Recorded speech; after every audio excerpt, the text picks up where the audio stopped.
Les Dodgers, l'équipe qui a dominé l'actualité du baseball ces dernières années par ses acquisitions sismiques, détiennent actuellement l'une des moyennes d'âge les plus élevées de la MLB, 31,5 ans. C'est un chiffre stupéfiant qui révèle une tension profonde sous leur façade de puissance inébranlable. Bienvenue à tous sur 606 Prime News, l'endroit où nous disséquons les stratégies cachées derrière les grands titres sportifs. Aujourd'hui, nous plongeons dans un silence qui en dit long, l'étrange calme qui enveloppe la franchise de Los Angeles lors de ses Winter Meetings en Floride.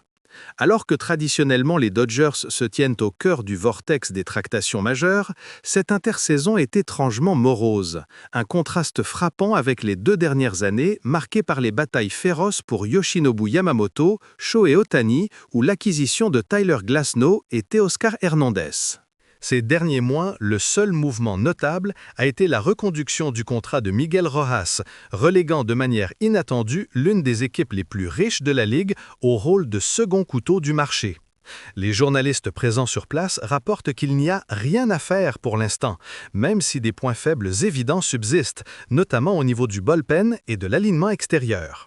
La rumeur d'une nouvelle vague de contrats à long terme, accumulant encore plus d'engagements financiers, est faible, voire inexistante. L'explication de cette prudence inattendue réside dans le poids des engagements à long terme déjà contractés. Les contrats astronomiques de stars comme Ohtani, Mookie Betts, Freddie Freeman et Will Smith verrouillent le roster pour les années à venir, réduisant considérablement la flexibilité future. Cette rigidité rend la poursuite de gros poissons nécessitant un engagement massif, comme un star voltigeur tel que Kyle Tucker, extrêmement difficile. L'approche actuelle de la franchise, orchestrée par le président des opérations baseball Andrew Friedman, est plutôt orientée vers la réduction des dépenses nettes et l'exploration de renforts par le biais d'échanges ciblés. Le marché voit ainsi émerger des noms comme Brendan Donovan des Cardinals ou Steven Kwan des Guardians, ainsi que Lars Nootbaar, tous considérés comme des cibles potentielles pour l'outfield. La clé de ces négociations sera la disposition des Dodgers à céder leurs jeunes espoirs prometteurs, un paradoxe pour une équipe cherchant à se rajeunir. Combien de prospects de haut niveau Friedman est-il prêt à sacrifier pour acquérir des joueurs établis tout en conservant une profondeur pour l'avenir ? De plus, il a été évoqué la possibilité de transférer des joueurs d'une trentaine d'années, comme Teoscar Hernandez ou Max Muncy, afin d'abaisser la moyenne d'âge globale de l'effectif. Cette posture de prudence marque une rupture nette avec l'agressivité insatiable manifestée les saisons précédentes, où l'objectif était d'accumuler les stars à tout prix pour remporter le titre. Bien que les Dodgers aient atteint leur objectif de remporter les World Series, Friedman aurait déclaré qu'il n'était pas nécessaire de procéder à des changements aussi drastiques que les années précédentes, signalant un changement stratégique visant à atténuer le risque de vieillissement accéléré. Le constat est frappant. L'an dernier, seuls 3 joueurs de position de moins de 30 ans ont franchi le seuil d'une participation significative. L'âge moyen du roster des Dodgers en début de saison est un record pour la MLB, à 31,5 ans. Avec Betts et Freeman, dont les contrats s'étendent jusqu'à la fin de la trentaine, et Smith, qui approche les 31 ans, la structure même de l'équipe est conçue pour que le vieillissement de l'effectif s'accélère. Bien que les Dodgers possèdent une mine de jeunes talents, avec 7 joueurs classés dans le top 100 des prospects, dont 4 au niveau AA ou supérieur, le chemin vers le temps de jeu est obstrué. Des talents comme Gavin Lux ou Michael Busch sont limités par la présence de titulaires incontestés, ce qui limite leur opportunité de développement au plus haut niveau. Face à cette congestion structurelle, la priorité n'est plus l'ajout d'une star coûteuse à long terme comme Tucker, mais plutôt des options qui favorisent le rajeunissement et la flexibilité. La stratégie actuelle semble être la suivante. L'acquisition pour l'outfield ne doit être qu'un pont ou une solution transitoire, le temps que les prospects majeurs arrivent à maturité. Des noms comme Nootbaar ou Kwan sont privilégiés car ils peuvent être obtenus par échange, offrant une force immédiate sans la charge d'un engagement pluriannuel massif. Concernant le bullpen, la priorité absolue n'est pas de décrocher un closer établi au prix fort. La confiance de l'organisation envers Evan Phillips est forte et les rapports indiquent une foi en la capacité de Scott Alexander à retrouver son niveau. Bien que des intérêts aient été manifestés pour des lanceurs comme Josh Hader ou Robert Suarez, la politique reste d'éviter les contrats à long terme. La direction penche plutôt vers des acquisitions à court terme, de type stopgap, comme Nathan Eovaldi ou Tanner Banks, qui offrent de la profondeur sans grever la masse salariale future. Cette retenue est d'autant plus accentuée par les incertitudes macroéconomiques qui pèsent sur la Ligue. Le renouvellement imminent de la convention collective de travail pourrait potentiellement introduire un plafond salarial strict, ce qui rend l'avenir financier incertain. Dans ce contexte, les Dodgers cherchent activement à maîtriser leurs dépenses au-delà de l'année en cours, préparant le terrain pour d'éventuels ajustements futurs. Sur place, la perception générale est que, malgré les besoins évidents au bullpen et à l'outfield, l'attente d'une folie de dépenses similaire à l'année dernière est irréaliste. Le silence est en fait une stratégie calculée. Il s'agit d'assurer le rajeunissement, de garantir la flexibilité de l'effectif et de préparer la masse salariale pour les défis futurs. Même sans les gros titres flamboyants habituels, l'équipe double championne en titre gère son effectif avec une précision chirurgicale. Les Winter Meetings sont traditionnellement le terrain de jeu des Dodgers. Mais cette année, l'atmosphère est radicalement différente, un calme qui frôle l'inquiétant. L'unique signature de Rojas symbolise cette tranquillité. Bien sûr, la frénésie d'acquisition des années passées a pu épuiser les ressources, mais le véritable moteur de cette retenue est le manque de marge de manœuvre. Les joueurs sous contrat à long terme occupent la quasi-totalité de l'espace, laissant peu de place à la souplesse. La raison pour laquelle un joueur du calibre de Kyle Tucker est inaccessible est précisément celle-ci. Bien qu'il représente un renfort immédiat exceptionnel, son acquisition signifierait figer le vieillissement du noyau dans la trentaine avancée, un risque que l'équipe ne veut pas prendre. Ce problème de l'âge est le leitmotiv de l'intersaison et le chiffre de 31,5 ans d'âge moyen au jour d'ouverture fut un choc. Pour viser un troisième titre consécutif, un rajeunissement est indispensable. C'est ce qui rend les cibles par échange comme Nootbaar, Kwan ou Donovan si pertinentes. Nootbaar en particulier raviverait l'alchimie avec Ohtani, un atout marketing non négligeable. Cependant, le dilemme de Friedman demeure l'échange de prospects. Les Dodgers possèdent une profondeur incroyable en jeunes joueurs, mais céder ces talents contredit l'objectif de rajeunissement. C'est un véritable casse-tête. Si l'on échange, on obtient une force immédiate, mais on perd de la jeunesse potentielle. Si l'on ne le fait pas, la rigidité du roster persiste. De plus, les jeunes talents actuels peinent à trouver leur place, car l'effectif est surchargé. Gavin Lux se bat contre la présence de Smith, Michael Busch est barré, et même Ha-Seong Kim lutte pour sortir de son rôle de remplaçant de Lux.